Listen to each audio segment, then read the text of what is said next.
and it's awesome Antiracism again. And today we are at H. And the words we have today are happiness, health, and holiness. Now, I know some people are going to say she's talking about happiness and anti-racism in the same sentence.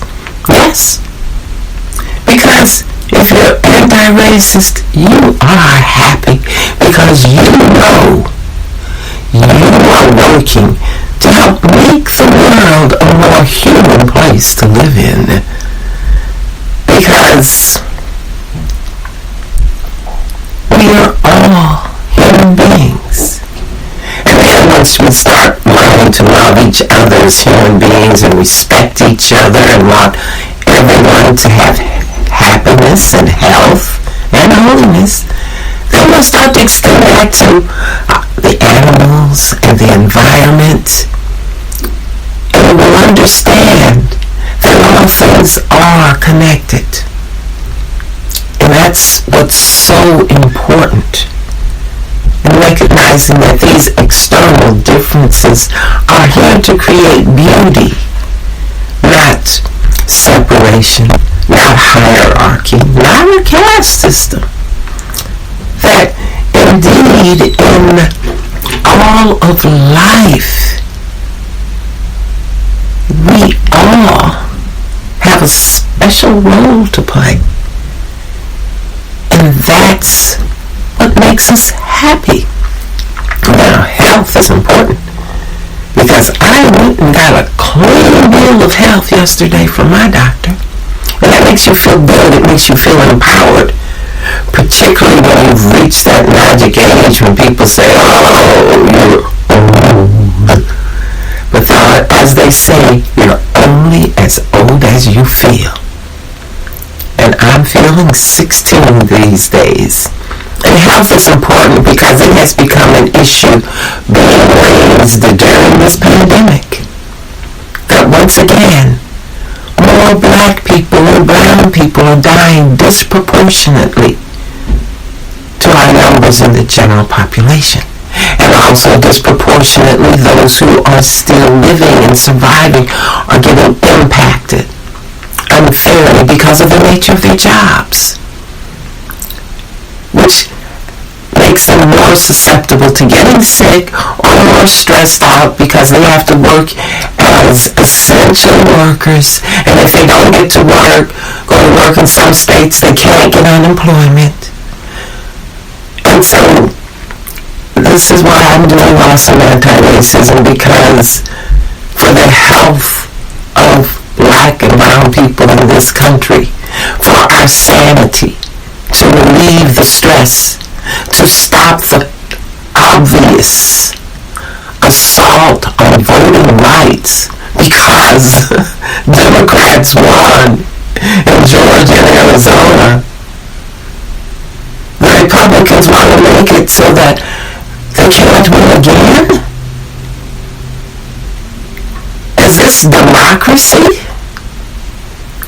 So, the health of the black and brown people who elected these people to represent them, because they're more concerned about helping others than making investors wealthy or keeping gated towns secure,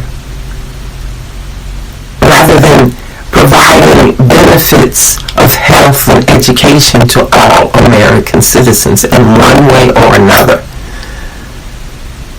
We cannot talk about the bottom line when we, a few years ago, gave tax breaks to big corporations.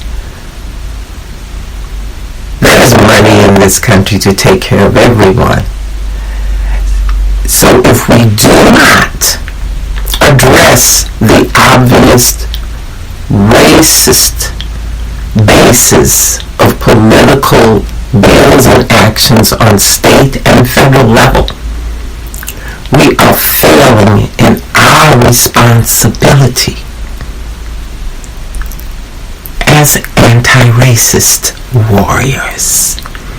And finally, I'm saying holiness today. Holiness rather than wholeness, but holiness embraces wholeness, or holistic living in health and happiness of mind, body, and spirit. So that's why I'm adding holiness today, to put in that spiritual aspect, because what awesome anti-racism is about saying those words and looking at those words that people are afraid to say, like spiritual and holiness. You can't talk about that at work. But I'm not talking about religion. We're talking about the fact that what sustains us all as a life is spiritual. It's breath. Without breath, we are not alive, and we cannot see it with our usual eyes. So if we can accept that as a true reality, that there is an invisible substance we call breath that keeps us alive, we can at least consider there's an even finer spiritual substance that enriches our lives and unites us in a realm and a web of infinite energy that is life-giving and sustaining.